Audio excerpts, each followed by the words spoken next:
That's a rare sight, right? And then you streamlined 1 hour Gonzo, right? Back-to-back music video. Well, you wanted more zip. You got more FaceTime. That's what you got. Blink-182 on the couch. That's right. I have no idea what you just said.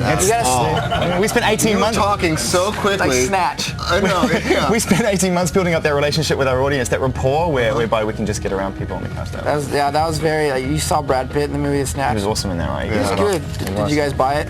Yeah, I bought it. I own it. It's good. It's a good one. Right, Feeling This, first single from the self-titled album. Before that, Sex Pistols, Pretty Vacant. Leads me to another question on the board. Am I going too fast? No. I'm keeping up. All right, cool. This is from Incubus 77. If you had to choose The Clash or the Sex Pistols? Tough question. The Clash.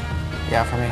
Yeah, probably The Clash. I love them both, though. I love both bands. That'd be a hard decision. The Sex Pistols. Probably should have actually put The Clash in there, shouldn't we? At the end of the day, as opposed to Sex Pistols. Well, no, but the Sex Pistols also, though. I mean, that was a part of our lives too. I mean, when I remember the first time I heard of that band, and I had a bunch of memories about the Sex Pistols, getting into that band with my brother and stuff way before The Clash for me. So, I mean, it's important to my musical thing too. It's got to be The Clash, though, doesn't it? At the end of the day.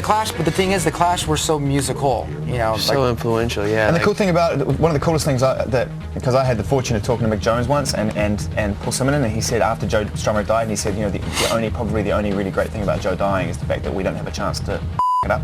You know, to go ahead and ruin it by reforming and doing Top of the Pops and doing all the things a lot of other bands, respectfully to them, are doing now, which I thought was quite a nice touch. You know, it was almost like it's protected the legacy ultimately. You know? That's how people feel about it too. I mean, that band, like everyone says, really influential. Definitely. This question from Pesky Kid on the board, MTV2Europe.com. What was running through your mind as Blink-182, the album's deadline, got closer? I mean, were you feeling confident? Did you have time up your sleeve, or was it to the wire?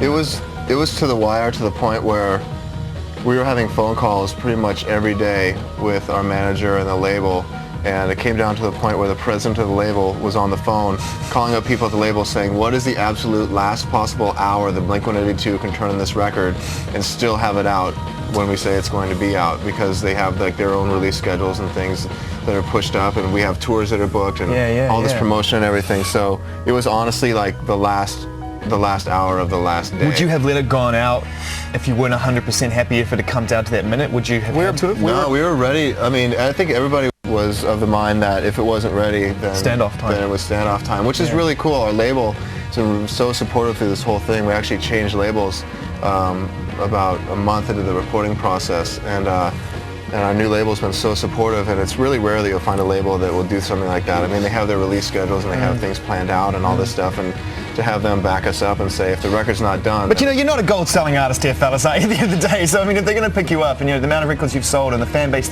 follow you through, especially with the sound that you have on this record, you know, your fans are going to see you through on this at least for one album and give you a chance to do it. I mean, it's a pretty safe bet for a label to back you guys up on this record, I think, isn't it? Really? You know, either that or I don't know. What you say sounds great. Yeah.